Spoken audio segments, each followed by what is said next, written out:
જય માતાજી. કાલે અમેરિકામાં એક પ્રવચન હતું અને એમાં મને કોઈ પ્રશ્ન પૂછ્યો કે અમને અહીંયા ભગવાનના ફોટા, ચિત્ર, કેલેન્ડર ભેટ સ્વરૂપે જે મળે તો વર્ષ પૂરું થઈ જાય અથવા અમારે ભગવાનની જરૂર નથી તો અમારે શું કરવું જોઈએ.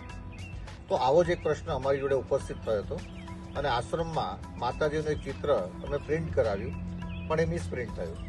પણ અમે આશ્રમે લેતા આવ્યા અને ચિંતા વ્યક્ત કરતા હતા કે આ ચિત્રનું શું કરવું. અમે બેઠા બેઠા પ્રાર્થના કરી કે માતાજીને જે કરવું હશે ને એ આપણને કાલે સૂચવશે.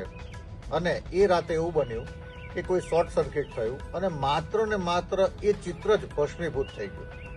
અને એ દિવસે અમને ખબર પડી કે પરમાત્માની પણ આ જ ઈચ્છા હશે કે ભસ્મ કરી નાખવું.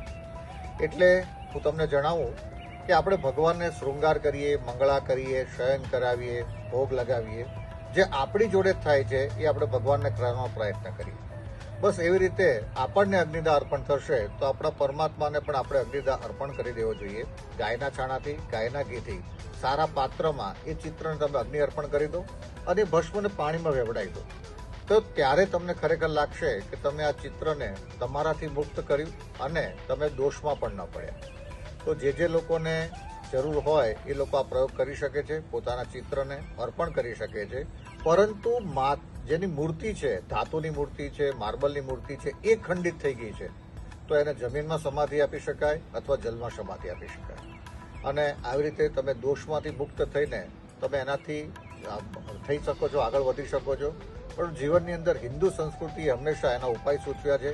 તમને મળવા જોઈએ એ જગત્યુનો છે. તમારા જીવનમાં આવા કોઈ પણ નાના મોટા પ્રશ્નો હોય ધર્મ માટેના તો તમે અંતિમધામ આશ્રમ વિરલ બાપુમાં મેસેજ કરજો. અમે તમને ઉત્તર આપવાનો પ્રયત્ન કરીશું. અસ્તુ વંદે ગો માતરમ. વિરલ બાપુ, અંતિમધામ આશ્રમ, મોજ.